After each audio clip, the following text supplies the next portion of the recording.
So we come to like the 29th move of the whole 35 moves stuck together. 3 qigong sequences stuck together. We've got 18 form qigong sequence with a sort of 8 brocades, the motions from them in a Pilates yogic hypnotic style. And then we start the next form, which is a 9 form sequence. Okay, it's a 9 form sequence. Again, what picked up in the Himalayas.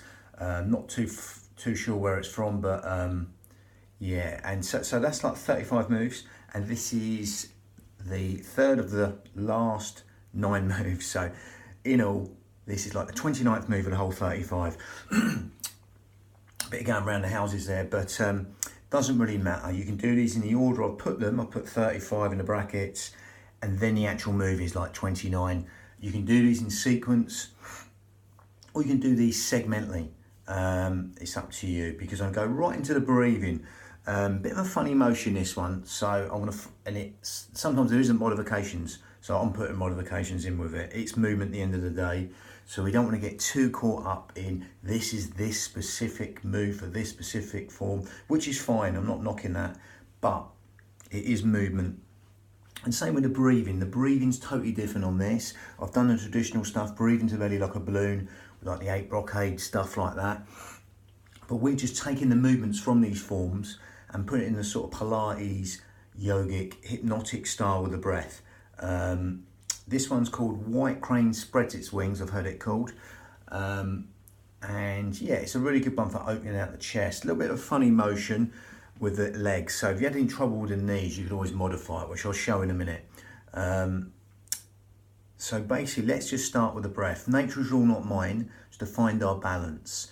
This one will, before we start, if you do the sort of full unmodified version, if you're right to do that, or the harder level, then you will be sort of stretching what we call these ITB bands down the sides of the legs, the tensor fasciae latae muscles, basically down the sides of the legs there, and also open out the chest, like a lot of qigong sequences or movements do. They open out the chest, and all the organs in the chest, they're all linked to different organs within these specific forms, different meridians linking to different sort of organs, etc., emotions, etc., linked to them. We're not going down that path. I've gone more into that path with other videos, so I digress a little bit there. Just like if you're doing this singly, give you a sort of whole idea what it is. But it doesn't matter, just do it. If you feel good, then great. That's the most important thing. If you don't, it doesn't work for you, then don't do it. But so let's start with the breath. The most important part is the breath. We're going to go deep into the breathing. Unlike the traditional form where you breathe into the belly like a balloon, we're going to do the opposite. We're going to go down the Pilates path right now. So as you zip up pelvic floor right now and scoop out your abdominals and take your navel towards the spine, okay, that's going to allow you to breathe anywhere but the belly button. It's going to help you breathe low and deep into these fish gills, 3D style. As you do that right now, breathe in through the nose and exhale through pursed lips, as if you're blowing out a candle through pursed lips. And just get used to the repetition of that as you simply zip up pelvic floor and scoop out your abdominals and take the navel towards the spine. And as you do that, that will naturally help you breathe 3D style into these fish gills, these lower lobes of the lungs. Okay, it's what we call the lateral thoracic breathing. So lateral thoracic breathing helps us use the pelvic floor and our corset muscle, our powerhouse, our girdle strength, 3 layers deep, which is all segmentally stabilising the spine. What we call the transverse abdominis, the corset muscle and the pelvic floor, in the most efficient manner, helping us breathe anywhere but the belly button, helping us breathe into these lower lobes of the lungs, the intercostals, the ribs, anywhere but the stomach. Lovely. So with that lateral thoracic breathing, that's very specifically Pilates in short. You go a lot more detail with that, but I'm not. Now we're going to make it a little bit more yogic. You're going to close the mouth and carry on zipping up pelvic floor right now and scoop out the abdominals. I'm going to carry on breathing in and out through the nose. okay? And as you breathing out through the nose now, you'll lengthen the whole will cycle of the breath. So just allow that to happen through that smaller filter through the nose. Slightly more yogic breath. There's lots of different yogic breaths, but again, similar to what you do in most yogas, depending on what style. As we zip up pelvic floor and scoop out your abdominals and keep going down that yogic path, breathing in and out through the nose, through that smaller filter through the nose, that'll naturally lengthen the whole will cycle of the breath. Now, rather than the breath breathe you, you're going to breathe the breath. We're going to go to that out breath and elongate it in a hypnotic fashion, a bit like 7-11 breathing, not where we're counting. You'll just be slightly extending the out breath longer than the in breath. You can quadruple it, double it, or triple it, that out breath longer than the in breath, as long as you feel comfortable doing that. Okay, so don't overdo it, just make the out breath fall longer than the in breath. That'll naturally want to happen anyway. As you exhale, you let go, that'll naturally happen. If it's slightly longer, fine. If it's a lot longer, great. Just stay within your limits, don't force anything. Lovely.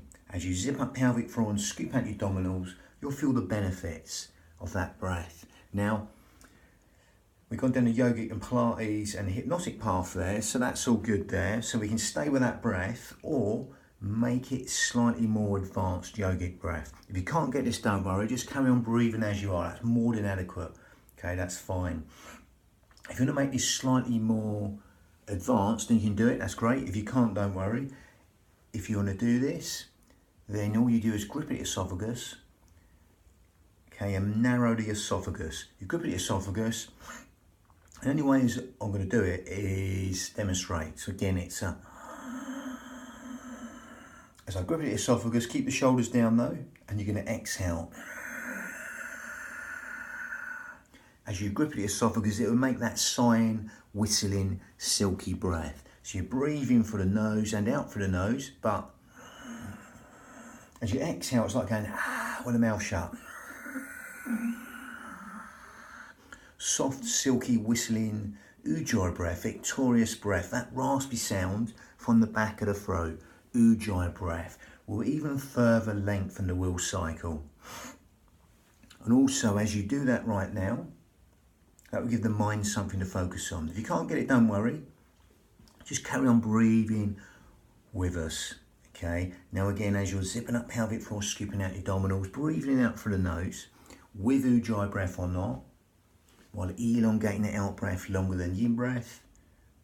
Just be aware of the sound of the breath, the feel of the breath as it weaves that tapestry of relaxation and every single organ, cell, sing of the body. If you've got the ujjayi breath, that's great. That will further help you build the heat in the body and fan the fire to burn all the toxins of the body. Ujjayi breath in Sanskrit. Victorious breath in Sanskrit. Ujjayi breath. Lovely. And that gives the mind something to focus on within the breath. It's like focusing breath, a natural focusing breath you do in everyday life. When you're sort of going to thread a needle or bang a nail in. Ujjayi breath, victorious breath. If you can't get it, don't worry. Just carry on zipping up pelvic floor, scooping out your abdominals, taking a navel towards the spine and elongating the out breath in and out through the nose. If you get the extra, that's great. If you can't, maybe you're not ready yet for it. And again, breathing in. Again, the ujjayi breath will sound like this. Make sure them shoulders stay down and exhale.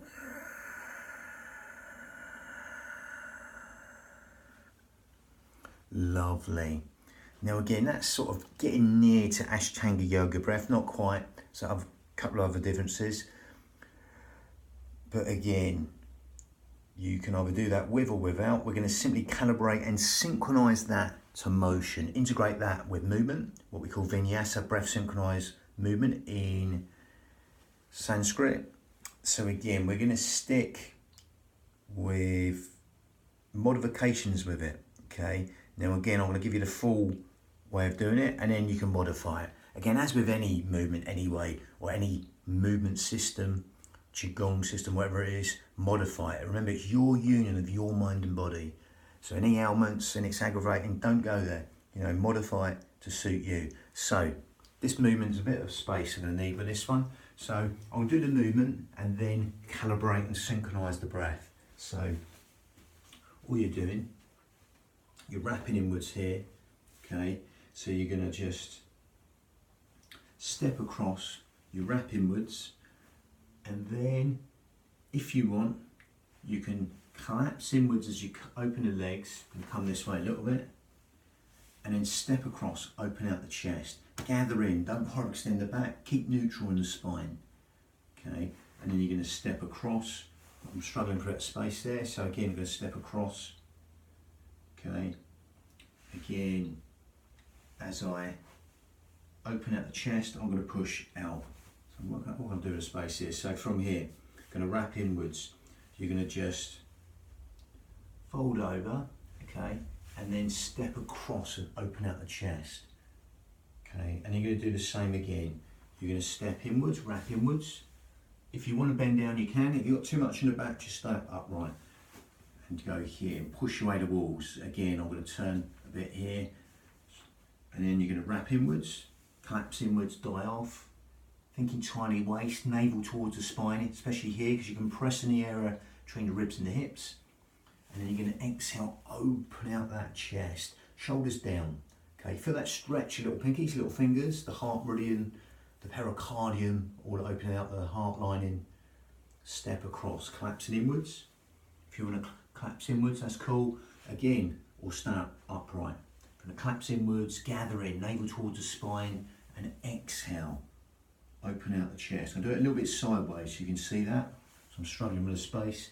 Collapse inwards and exhale. Really open out the chest like that first yawn in the morning. Feel that stretch, your little pinkies, little fingers. Okay, you're going to come a little bit closer so you can see what's going on. Wrap inwards. Again, step the foot across. Gather in. Okay, again you can be upright and just go here. Exhale. It's quite a nice motion there. Breathe in and exhale. Open out the chest, shoulders down. Okay, it's a sharper breath in and exhale, open out that chest. Not really breathing with the spine there, because generally you exhale and breathe in. We're doing it a little bit different there. Again, but you know, you do these the other way around, nothing set in stone. I'm digressing there, but we breathe in, collapse inwards, and exhale, open out that chest. Again, I want to slow down, I'm going to go a little bit slower now, so again, wrap inwards, then unwrap. Raveling and unraveling, winding and unwinding. Breathing in here, and exhale, open out that chest. Okay, you root in there, and you step across. You step across. If you want to come down, great. If you don't, not. If you're coming down though, think tiny waist, because we can press in this area between the ribs and the hips. Open out the chest, and again, modify the movement. Like I say, if you've got back problems, you might want to go across. If you've got real bad knee problems, you might want to not step across. So you could literally just do it without the step across. You could just literally go here and exhale across. You could come down and just exhale across, or you could stay upright, you know, modify it. Exhale, it could just be here. Make that sharper, shoulders down. I realise my shoulder come up then. And you can just step across here, you know, modify it, nothing's set in stone. You know, it has to be bang on the movement. Again, it's just movement at the end of the day. You know, before it was given a name, it was just movement. So just exploit the exercise. Remember, it's your union of your mind and body. Bang, clouds, hands next.